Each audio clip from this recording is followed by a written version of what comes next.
महाशिवरात्रि एक ऐसा पावन पर्व है जिसकी कथाएं और जिसका महत्व बहुत ही गहरा है।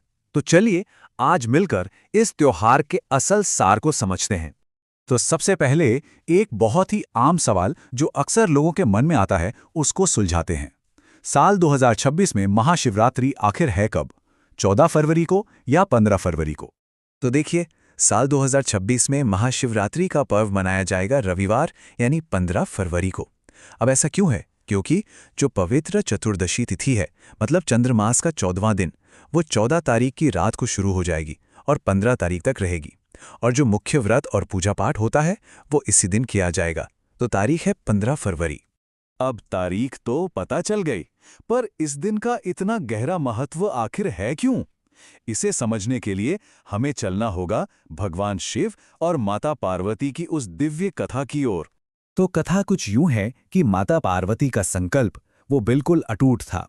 उन्होंने ठान लिया था कि वो भगवान शिव को ही पति रूप में पाएंगी, और इसके लिए उन्होंने सालों साल कठोर तपस्या की। सोचिए, जंगल में सिर्फ फल फूल पर रहकर वो लगातार बस ओम नमः शिवाय का जाप करती रहीं।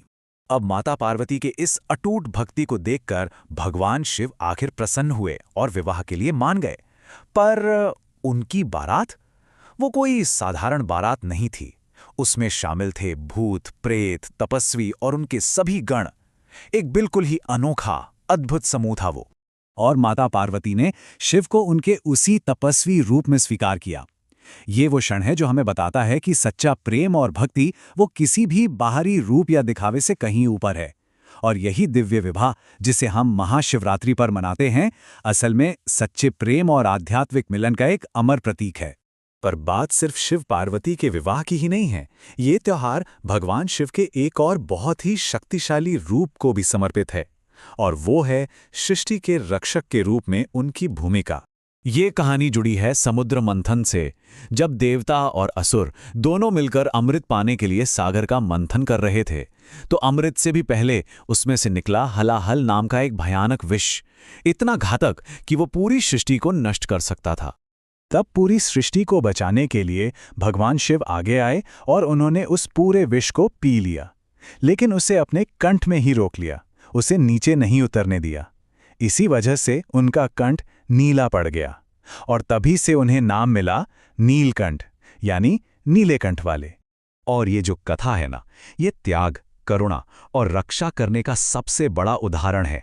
यही वो संदेश है जो महाशिवरात्रि के त्योहार का मूल आधार है।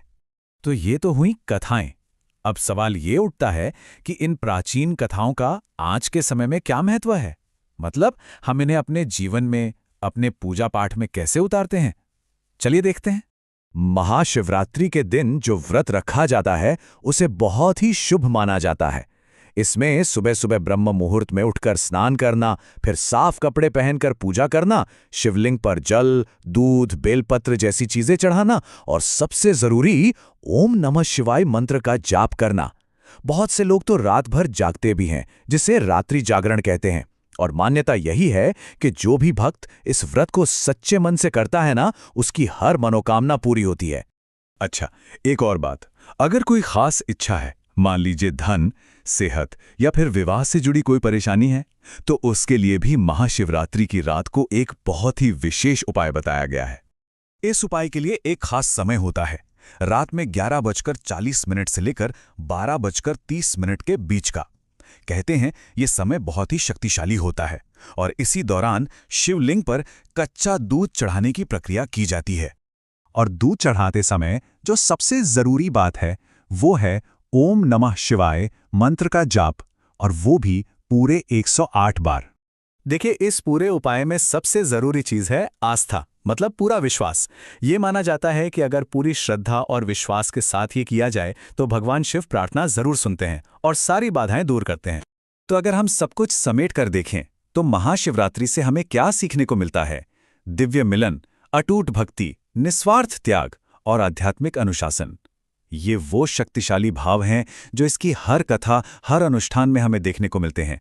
और यही बातें इस त्योहार को सिर्फ एक दिन का पर्व नहीं, बल्कि जीवन जीने की एक प्रेरणा बना देती हैं।